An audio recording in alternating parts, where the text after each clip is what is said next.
Hi, I'm Delina Amsters from the Hopkins Centre. Welcome to this presentation about conceptual frameworks. What are they and how are they useful for rehab practitioners? I'd like to get started by telling you my thoughts about what makes up a conceptual framework. I think in essence they're really simple. They're just a group of ideas, or we could call them concepts, hence conceptual framework. And there's some kind of implied relationship between those concepts, and they all work together to create some sort of perceived outcome. So that's basically it. That's what a conceptual framework is. The best ones are really simple. The best ones are represented by really simple diagrams, and the best ones, I believe, are really good communication tools.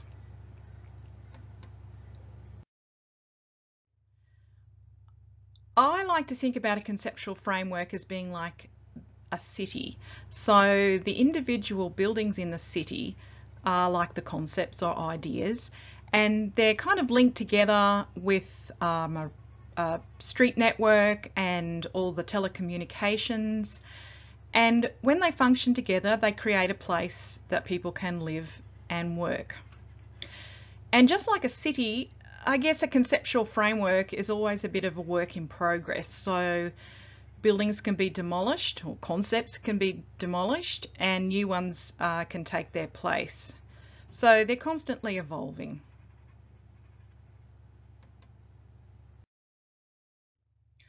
I thought I'd ease you into the world of conceptual frameworks by starting with a conceptual framework that actually doesn't come from the world of rehab. It's this framework. It's a really simple framework for appreciating a work of art. Now, I found this on a Year 7 assignment website, and the teacher had posted this as a way of guiding his students as to how to complete their assignment about a particular chosen artwork.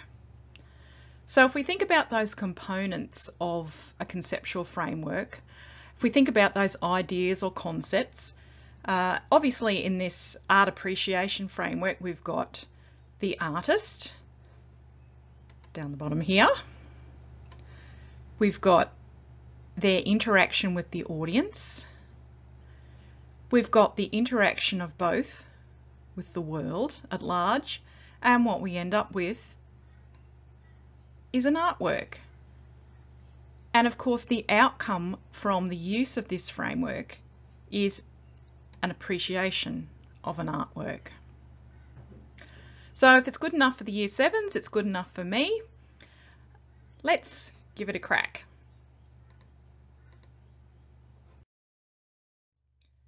This is an interesting artwork that I found that I think is relevant for our topic today about rehab.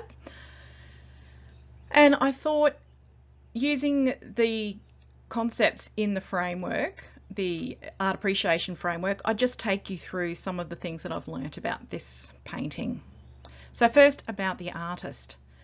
The artist is Reva Lira, and Reva has spina bifida. She spent a lot of her childhood in and out of hospital and had a number of radical spinal surgeries. She was really interested in anatomy, and she has really followed through this theme in her work, that she wants to depict the human form, but she wants to particularly depict physical difference. In terms of the world that Reva grew up in was very critical to influencing this artwork. So she was born in the US in the 50s and was right in the midst of the disability rights movement. So she wanted to and wants to use her art to challenge the notion of the so-called normal body. In terms of the audience, Reva has been critically acclaimed for her work in relation to disability and uncovering the unseen. So showing bodies in ways that maybe people haven't seen before. And she's been critically acclaimed for doing this. And what about the artwork itself? Well, the subject of the artwork is Susan Nussbaum.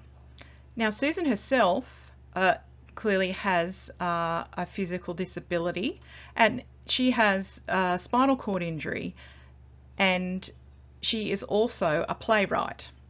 So some of the objects you can see floating around might start to make sense, and these heavy drapes, and you can now start to conceptualize that as being a stage.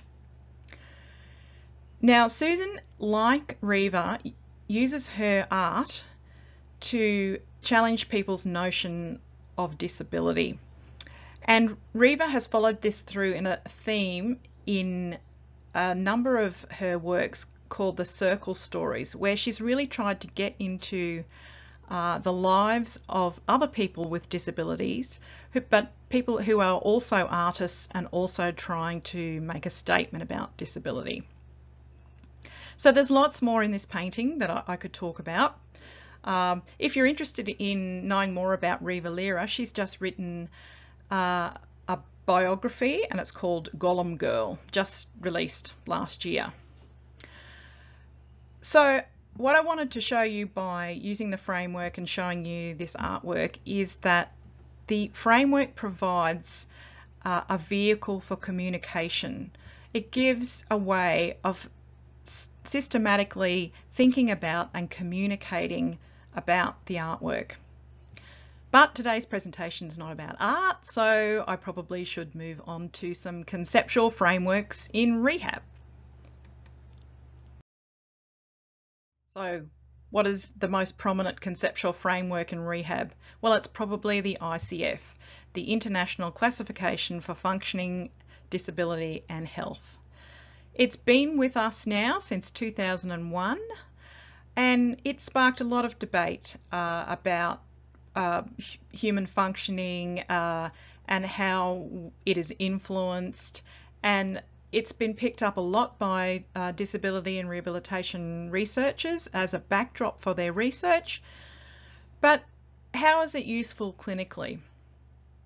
Before I go on to that, I just want to unpack the framework using that same concept that I started with, that conceptual frameworks are really just three things. So they're concepts, they're relationships, and they are an outcome. So let's look at the concepts. So we've got the function concepts here in the middle of the ICF. So these are ideas about what constitutes human functioning. So we've got the functioning at the level of the body, we've got the functioning through activities of daily living, and we've got functioning through participating in life. Now, the other ideas in the ICF are about things that influence that function. So at the top here we've got the health condition, and when you think about health condition, we're talking about illness or injury or disease processes. Down here we've got two other things that influence people's function. First of all, the environmental factors. So when we think about that, we're not only thinking about the physical environment, we're thinking about the social environment, the support environment, and all sorts of things about the world and the context in which people find themselves. And then finally, we've got these personal factors, and that's really a big black box that the ICF and its creators would admit is not very well articulated in the ICF. So it's all sorts of things like age, gender, but it's also things like people's personality traits, their behaviours and habits. So a whole lot of things that will influence people's functioning are in that black box. So we've got all these ideas, we've got these arrows that represent all this interrelationship between the ideas, but what's the actual outcome that we're interested in when we're talking about the ICF as a framework? And I think that's one of its weaknesses. Sometimes it's not very well articulated. When we're taking the ICF at this very broad level, at the conceptual framework level, so at the widescreen citywide view, if you think of it like that, What's the outcome?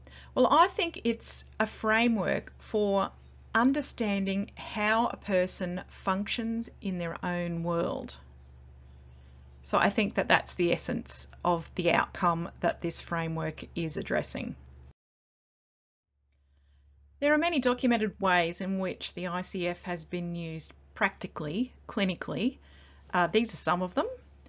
It's been used as a content guide for case conferences, as a framework for discharge summaries, as a set of headings for client reports, as an audit tool for goal planning sessions, and as an outline for rehab program planning.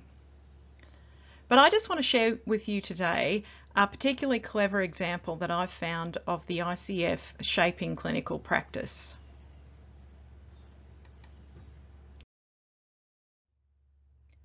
This adaptation of the ICF comes from the Conceptual Centre at McMaster University in Canada, and it's called the F Words for Childhood Disability. And I think its developers must have a good sense of humour, because they published a paper about it called The F Words for Childhood Disability. I swear this is how we should think. I'll just take you through each of the boxes in the framework here. This is how they present the framework to parents, and there's also a kids version that's more graphic than this one, has more pictures in it. So up here under body structure and function, they've chosen to highlight fitness. And I'll read you what it says. Everyone needs to stay fit and healthy, including me. Help me find ways to keep fit. Function is how they've chosen to reterm activity, to get in there another F word. I might do things differently, but I can do them. How I do it's not important. Please let me try. Participation, they've chosen to highlight friends. Having friends is important. Please give me opportunities to make friends with my peers. In environmental factors, they have really honed in on what the most important environmental factor is in the life of a child, and that is their family. They know me best, and I trust them to do what's best for me. Listen to them, talk to them, hear them, respect them. And finally, I really like this one, personal factors. They've relabeled that as fun. Life is about having fun. Please help me do the activities that I find the most fun. So that's really about respecting the individuality of the child. And they've added in this extra F word here, future. I will grow up one day, so please find ways for me to develop independence and be included in my community. Now, there's lots of examples on the website of various clinical groups using this framework for all sorts of things. I think it's really clever, and it goes to show that it's important with clinical frameworks or conceptual frameworks that we modify them so that they work in our contexts.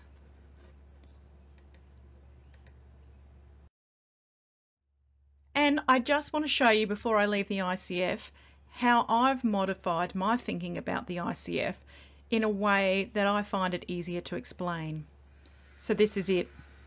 I would say your illness or injury and your environment and your individuality determines what you do and how you do it. And I think it's as simple as that.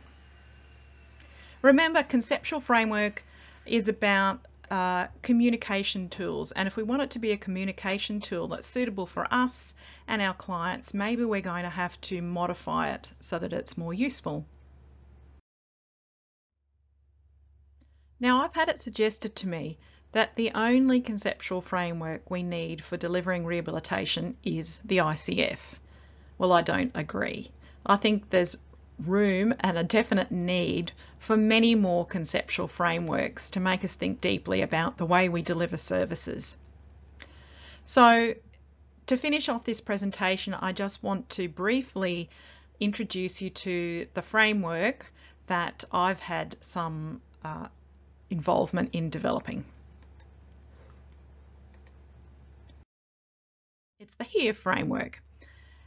And the outcome that this framework is related to is promoting participation in life after spinal cord injury. If we look at the ideas involved in this framework, we've got these three here: help, encourage, and accept. So helping the person with spinal cord injury in various ways, encouraging them or coaching them in various ways, but also, very importantly, accepting their individuality.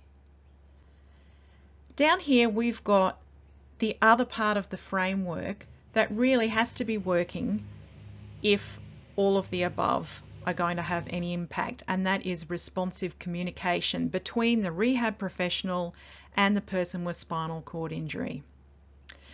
Now, there are many more layers to this framework, but I'd like to keep them for another presentation. So, quickly, a recap. What we've looked at in this presentation. First of all, we looked at the components of a conceptual framework, which I believe are the ideas or concepts, the relationships between them, and the outcome they relate to. I liken conceptual frameworks to a city, so it's a city-wide view. It's all about the big picture, and it's not about the individual buildings. I showed you this conceptual framework for appreciating art, and we had a go at using that as a way of easing you into conceptual frameworks. Then we looked at the most well-known framework that's used in rehabilitation, that's the ICF, and I showed you how one particular group has modified the ICF to make it work better for them, and that was the F words for childhood disability. I quickly explained to you about how I would change how you use the ICF as a communication tool by really simplifying it down to its bare bones. And I've just given you a glimpse into the framework that I've been involved in developing for promoting participation in life after spinal cord injury, and that is the HERE framework. For now, thanks for watching.